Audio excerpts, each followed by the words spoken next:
kerjaan sebetulnya kan tantangan sekarang ini anak-anak muda ini kan berpikirnya lebih instan ya Pak ya.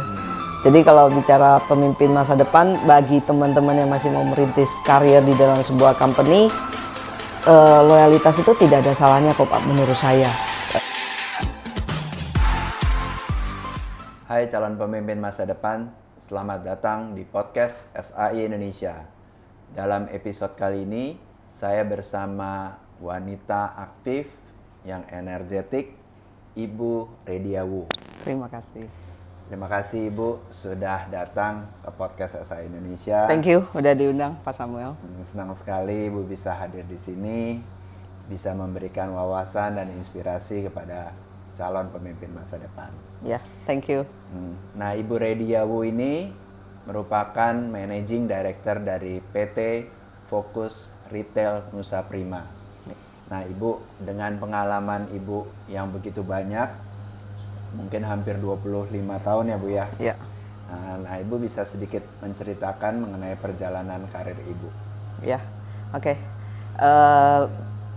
Saat ini posisi terakhir saya bekerja di PT Fokus Retail Nusa Prima. Kita bergerak di dunia FMCG, produk consumer good juga. Dan di company terakhir ini lebih kurang udah hampir 8 tahun. Tapi kalau saya flashback balik ke belakang, perjalanan karir saya lebih kurang sudah hampir 20 tahun ya berarti ya Pak ya. 20 tahun saya memulai karir dari 2002. Ya, 20 tahun boleh dibilang mostly bergerak di dunia FMCG dengan konsentrasi lebih banyak adalah di sales. Nah, ini adalah perusahaan kedua, jadi saya termasuk generasi X yang cara mendidik dan berpikirnya ini adalah loyalitas terhadap perusahaan Pak. Jadi di perusahaan company yang pertama bergerak di bidang FMCG juga, salah satu yang company cukup besar papan atas di Indonesia Pak, lebih kurang sekitar 13 tahun, dan di company yang kedua ini lebih kurang sekitar 7 tahun.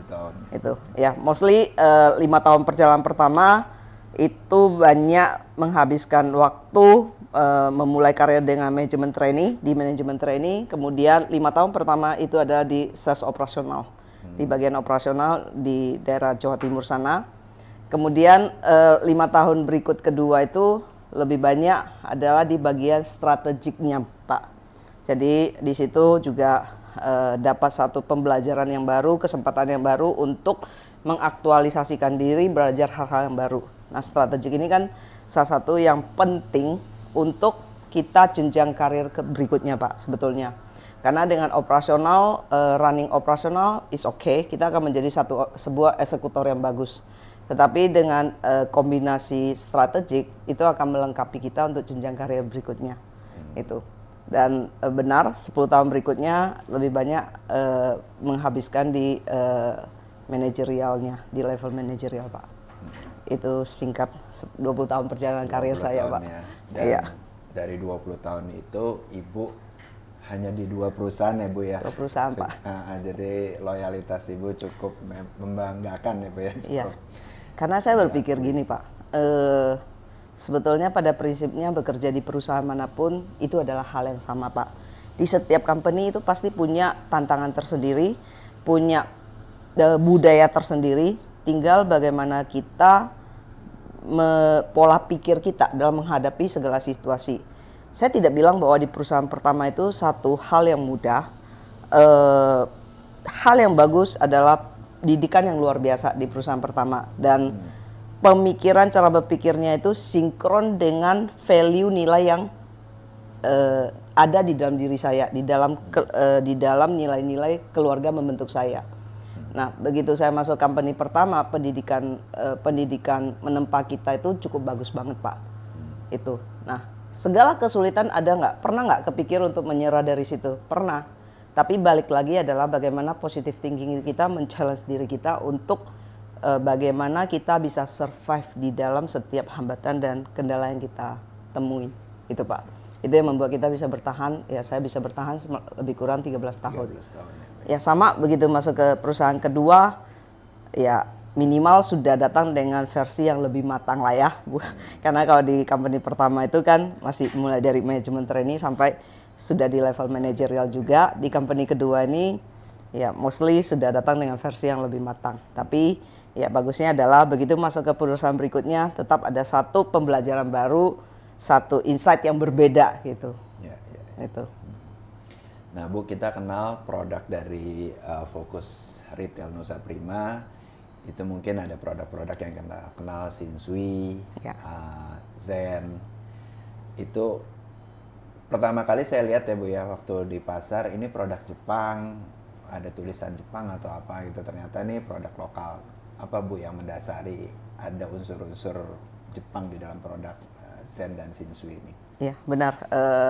Pak Samuel katakan benar bahwa produk kita pertama ini produk yang pertama kali launching itu adalah si Shinsui ya. Shinsui ini bergerak di personal care. Jadi ada yang namanya sabun cair, sabun batangan, body lotion, scrub, facial wash.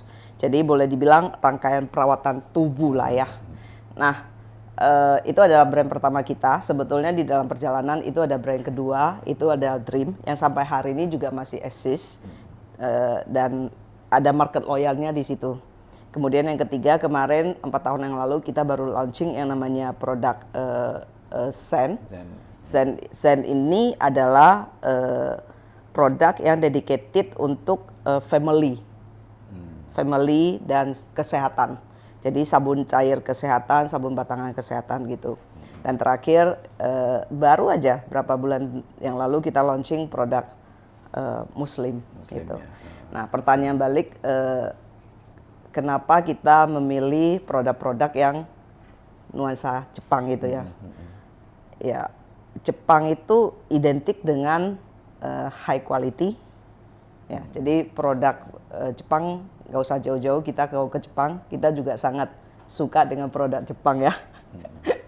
Kualitasnya oke. Nah, selain masalah bahwa Jepang itu adalah high quality, memang ingredients bahan aktifnya kita itu bahan aktif dari bahan alami dari yang ada di Jepang. Oke. Contoh kayak Shinsui.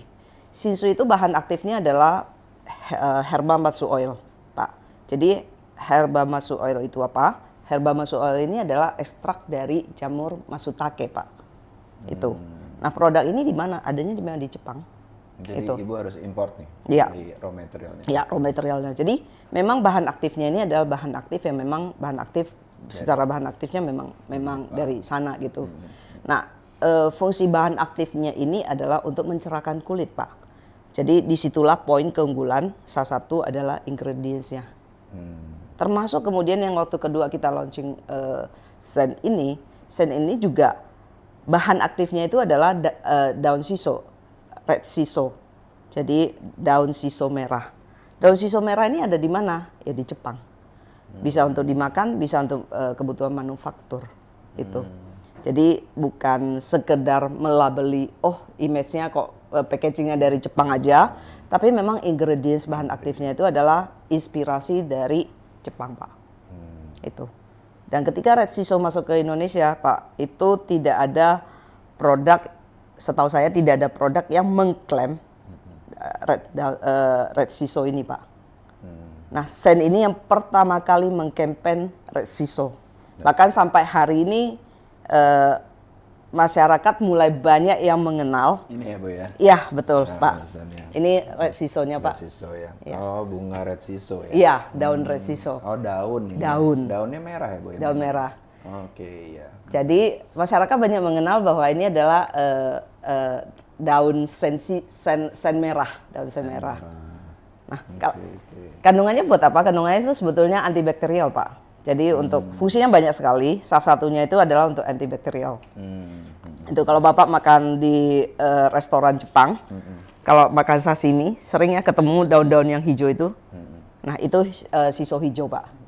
Nah, masalahnya saya nggak suka sashimi sih. Jadi benar, Pak. Jadi dia manfaatnya cukup banyak ya, antioksidan terus antibakterial seperti itu. Jadi kandungannya itu yang membuat kenapa image-nya Jepang. Satu memang bahan alamiah kita dari sana. Kemudian yang kedua desain packaging apa segala macam yang memang menyesuaikan. Oke. Gitu. Ya. Nah, tim risetnya Ibu ya yang melakukan riset apa Betul. nih tanaman apa yang memang Betul. difungsikan untuk merawat kulit, merawat tubuh ya Bu ya. Betul, Itu betul. tim Ada tim sendiri yang mendevelop untuk itu, Pak. Oke. Itu. Ya. Berarti Bu, kalau ngelihat dari persaingan produk kecantikan di Indonesia, segitu banyaknya ya kompetitor, semakin banyaknya juga barang-barang import yang sudah mulai masuk ke Indonesia, bagaimana Ibu bisa tetap eksis, bisa bersaing terhadap gempuran dari kompetitor? Oke. Saat ini sebetulnya market ini sangat-sangat persaingan yang luar biasa ya, kompetitif banget. Saya membaca market itu ada dua macam, Pak. Satu adalah perusahaan yang akan masuk dan berbisnis secara long term, membangun sebuah brand untuk jangka panjangnya, Pak. Ya, perusahaan-perusahaan seperti ini sebetulnya ada perusahaan-perusahaan yang sudah cukup lama di Indonesia, ya. Salah satunya di grup kita BKP, Pak.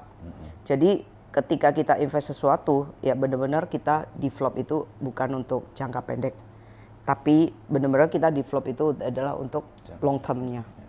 Ya. Nah, satu lagi sekarang ini adalah dengan perubahan teknologi dan sebagainya, ada satu perubahan di market, Pak, di mana UMKM ini banyak masuk di bisnis ini, termasuk di bisnis personal care, kecantikan, dekoratif, itu udah mulai bermunculan banyak sekali UMKM. Dan mostly saya lihat UMKM ini adalah mereka bukan seperti pemain yang lama, yang existing, di mana mereka harus high cost, investasi pabrik, benar-benar prepare seperti bisnis untuk long term. Mereka lebih banyak ya, oke, produksi nanti bagian siapa, marketing nanti mungkin di partnya mereka yang develop misalnya, ya termasuk bagaimana engage dengan influence dan sebagainya, KOL dan sebagainya, seperti itu, Pak. Dan mostly karakteristik dari UMKM yang masuk sekarang ini kan membandrol harga itu cukup high pricing ya, price yang sangat tinggi itu. Dan di spare itu mungkin ya nanti banyak kesempatan, opportunity yang mereka bisa lakukan di dalam gap itu, Pak. Itu. Nah, jadi apa yang ditonjolkan di dalam setiap produk pasti ada klaim tertentu di dalam itu, entah ingredients apa gitu yang fungsinya untuk mencerahkan, untuk glowing dan sebagainya. Tapi kembali lagi, Pak, di dalam kita sebagai company yang untuk produk yang kita develop itu untuk jangka panjang, kualitas itu, konsistensi dalam mengkampanye kualitas itu menjadi nomor satu di company BKP ya, Pak ya. Karena ya di company yang untuk seperti kita ini ada dua cara bermain juga, satu kualitas, menonjolkan kualitas, atau satu lagi bermain secara pricing. Kalau bicara pricing kan ya berarti deliver produk yang terjangkau oleh konsumen, oke. Nah, sebagai masyarakat kita mungkin oke dengan kondisi itu, tapi BKP kita mengambil strategi corporate kita ada di kualitas, Pak. Dan menurut saya pribadi secara kualitas, kalau kita campaign di kualitas itu long termnya akan lebih stabil, ya. lebih stabil. Walaupun di dalam kondisi ekonomi lagi babak belur, orang yang memang pada kemampuan segitu dan memang dia trust terhadap kualitas produk kita, dia akan tetap loyal dan stay di situ, Pak. Long termnya lebih dapat sih. Ya. Jadi ini produk-produk dari Fokus Retail Nusa Prima mengutamakan kualitas dengan harga yang terjangkau ya. Dengan harga yang terjangkau, betul. Ya. Harga yang make sense dan value for money lah ya. Value for money gitu. Okay. Nah, Bu, saya pernah juga lihat iklannya salah satu produk Ibu, produk Zen, dengan memakai BCL ya, Bu ya, Bunga Citra Lestari. Nah, dari sekian banyak model atau dari sekian banyak artis, apa sih, Bu, dasar pemilihan kok ternyata BCL saya pilih gitu sebagai brand ambassador dari produk Zen? Oke. Sebuah produk yang bagus kalau dia hanya sekedar bagus aja tentu tidak akan bisa untuk langsung dapat marketnya, Pak. Sebagus apapun produk itu butuh dikomunikasikan.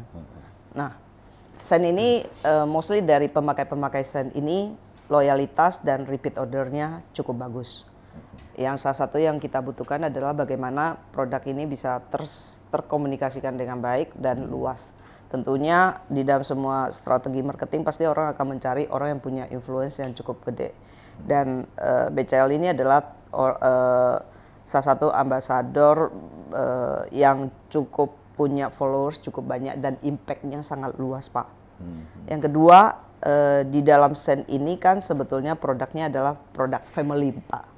Jadi sabun kesehatan melindungi seluruh keluarga. Nah, toko family yang kita tentunya akan memilih family yang notabene cukup oke lah ya, representatif, maksudnya di dalam masyarakat image-nya juga bagus gitu. Nah, kebetulan BCL dan anaknya Noah ini kan cukup lumayan pencitraan terhadap image keluarganya cukup oke. Itu dasar untuk kita kenapa memilih BCL. Ya. Jadi memang setiap produk itu dalam memilih brand ambassador harus juga sesuai dengan karakter dari model tersebut ya Bu ya? Iya, betul. Ya. Bukan hanya sekedar popularitas lah ya, di balik itu value-value kehidupannya, keluarganya dan sebagainya. Nanti kapan dong Bu boleh diundang BCL ke sini ya Bu ya? Boleh Pak. Nanti yang podcast rekan saya. Gitu. Bagus bukannya saya kalau BCL. Siapa? Bisa nyanyi Bu. Ya. Oke. Nah Bu, tadi Ibu sempat mention PT FRN ini meluncurkan produk terbarunya dengan bernuansa Muslim, ya Bu ya. Ini ya Bu ya, Naim ya Bu ya. Iya di sini betul ya. Pak. Ya Naim. Nah saya mau tanya nih Bu, ini dari Jepang tiba-tiba Ibu langsung meluncurkan produk dengan dengan nuansa Muslim. Ya. Apa Bu? Ada latar belakangnya ya. Bu. Oke. Latar belakangnya Garden, ini produknya Garden of Naim Pak. Garden of Naim. Apa sih Bu ini Naim Bu? Naim itu sebetulnya taman surga. Taman surga. Taman surga, artinya taman surga ya? Iya. Jadi produk ini adalah dedicated untuk beauty shop. Produk kecantikan. Dengan target market kita adalah Muslim, penduduk Muslim. Kalau ditanya kenapa kita meluncurkan produk Muslim, ya kita nggak bisa pungkirin Pak, kita hidup di Indonesia, market Indonesia 80% itu adalah Muslim ya. Dan di mana pertumbuhan masyarakat Indonesia sekarang Muslim berkembang cukup pesat. Ya. Jadi kalau kita lihat konsumen ini kan sebetulnya merindukan produk-produk yang memang halal, nuansa Muslimnya, value-value Muslimnya seperti itu Pak. Jadi dedicated khusus ini adalah untuk Muslim dan ingredients aktifnya kita ini adalah argan oil Pak. Jadi argan oil itu adalah begitu kita bilang argan oil terbaik di dunia itu ada di Timur Tengah, Maroko. Jadi kita ingredients aktifnya kita ini adalah argan oil dari Moroccan argan oil itu. Maroko ya Bu ya? Ya Maroko. Jadi argan oil ini fungsinya apa? Fungsinya ini adalah untuk melembabkan. Karena di daerah Timur Tengah itu udaranya cuacanya cukup panas, gurun pasir, gersang, kering. Di sana masyarakat punya kebutuhan yang sangat tinggi terhadap produk yang untuk melembabkan. Dan di dalam ingredients bahan aktif di sana banyak sekali dari argan oil. That's why argan oil ini adalah kita masukin sebagai ingredient utamanya di dalam produk Naimnya kita. Ya, dan so far di Indonesia Pak, untuk produk sabun mandi belum ada brand yang khusus mendedicated untuk produk Muslim. Mostly untuk sabun mandi biasanya itu adalah extension atau SKU varian dari brand besarnya itu. Itu. Ya. Nah, ini Naim akan menjadi satu nanti klaster untuk yang kita dedikasi untuk konsumen Muslim di Indonesia, Pak. Jadi selain ada sabun, ada apa lagi Bu? Nah, Saat ini kita baru sabun batang dan sabun cair, tapi nanti ke depan akan banyak develop lagi produk-produk perawatan tubuh lainnya, Pak. Ya.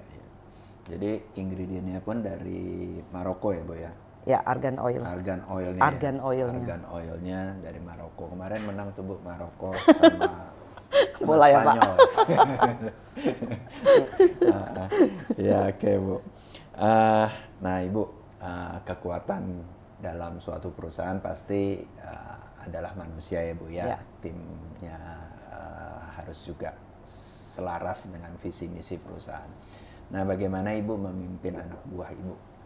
Oke, bagaimana saya memimpin anak buah saya? Sebetulnya saya belajar juga lah dari pengalaman bagaimana melit tim yang cukup manusia ini kan sesuatu part yang tidak gampang untuk dikelola ya Pak ya.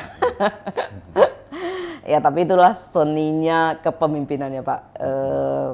Dengan pasukan yang ada, nggak semuanya yang kita ada itu adalah ideal dan terbaik, pasti ada campur. Nah tinggal bagaimana kita sebagai pemimpin, satu kalau bagi saya adalah komitmen pribadi dari saya untuk sebagai tim dari bagian dari tim mereka. Kita bekerja sama, bukan kita bukan sebagai atasan yang seperti itulah ya. Nah bagi saya komitmen yang tinggi itu cukup penting Pak. Tapi di luar dari itu ya di dalam saya memimpin mereka lebih banyak saya menerapkan adalah komitmen terhadap bagaimana kita membuat sebuah planning, organize, mengontrol dan seterusnya, komunikasi yang baik dengan tim. Kemudian yang satu lagi yang tidak kalah penting adalah kepercayaan kita kepada tim.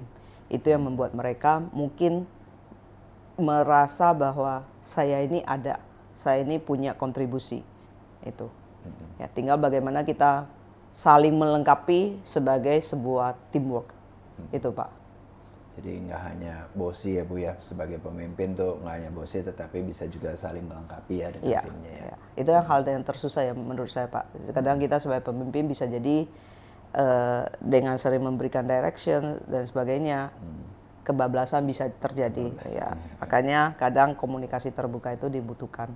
Kritik-kritik dari bawahan, tidak alergi dengan kritik dari timnya kita Pak. Iya. Ibu berapa orang sih di bawah Ibu? Saat ini ya. Saat ini yang direct langsung ya, yang direct di bawah departemen saya lebih kurang totally sama tim sampai bawah 300-an Pak. 300 ya, cukup banyak ya Bu. Ya, tim pokoknya tim operasional ya, total. Secara gender 50-50, pria wanita 50-50 lah Pak. 50-50 ya.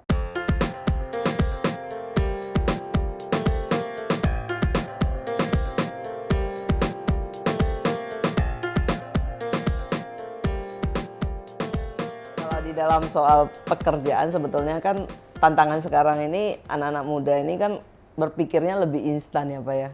Jadi kalau bicara pemimpin masa depan bagi teman-teman yang masih mau merintis karir di dalam sebuah company, loyalitas itu tidak ada salahnya kok Pak menurut saya.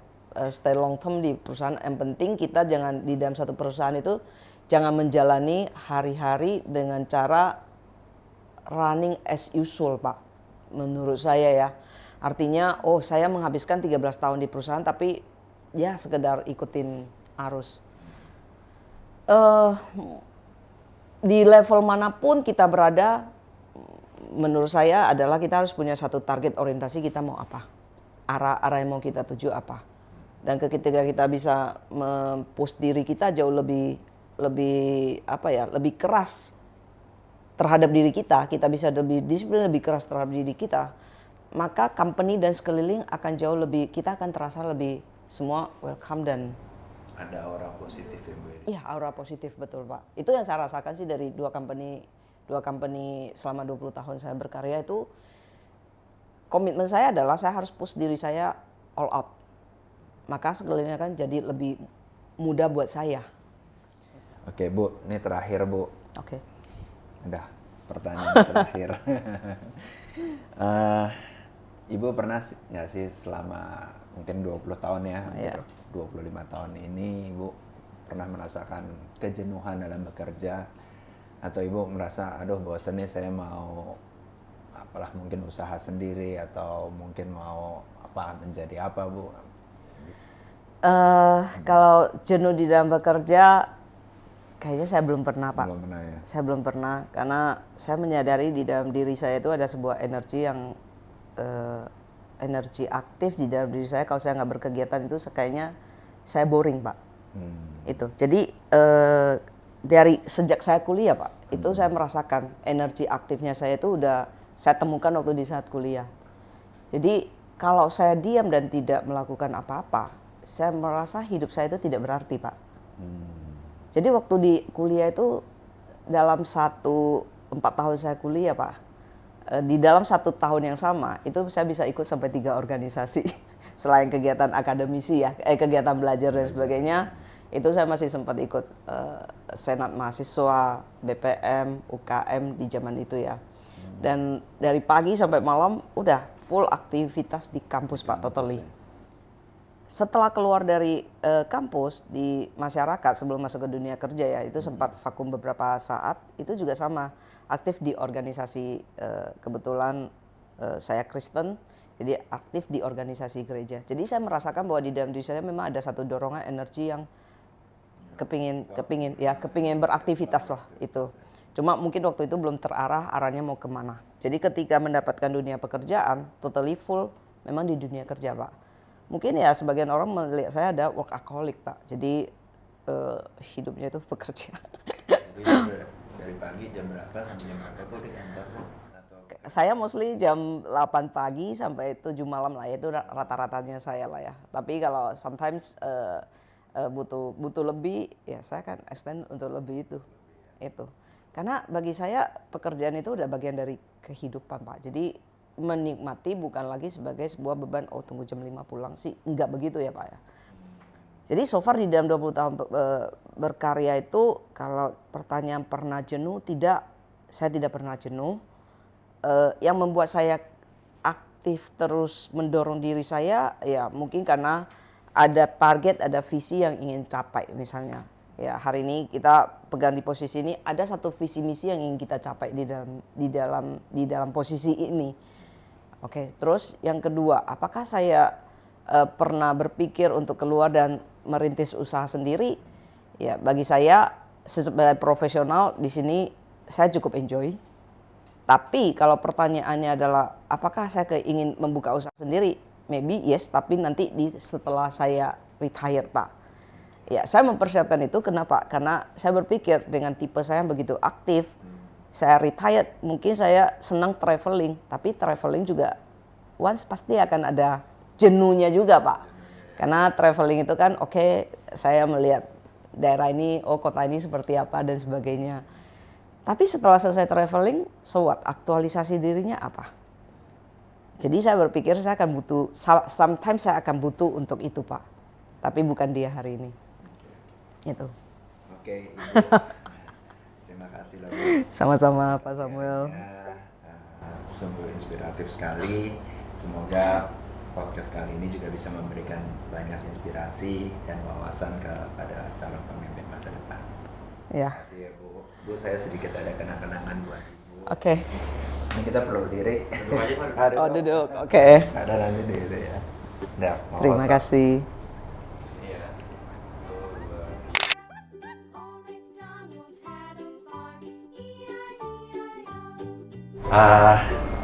Jadi inti podcast kali ini, bagaimana seseorang apabila sudah dalam dunia pekerjaan, dia harus bisa memberikan passionnya. Jadi tidak hanya bekerja untuk mencari uang, tetapi setiap orang di sini yang sudah bekerja harus memiliki passion. Seperti Ibu Redia juga tadi sampai di satu perusahaan aja bisa sampai 13 tahun, sekarang juga ada 7 tahun. Jadi loyalitas kepada perusahaan, pada pekerjaan itu memang menjadi bagian dari kehidupan Ibu Redia sendiri. Terima kasih atas dukungan teman-teman. Terima kasih atas waktunya untuk menyaksikan podcast SAI Indonesia. Sampai jumpa di podcast SAI selanjutnya. Salam calon pemimpin.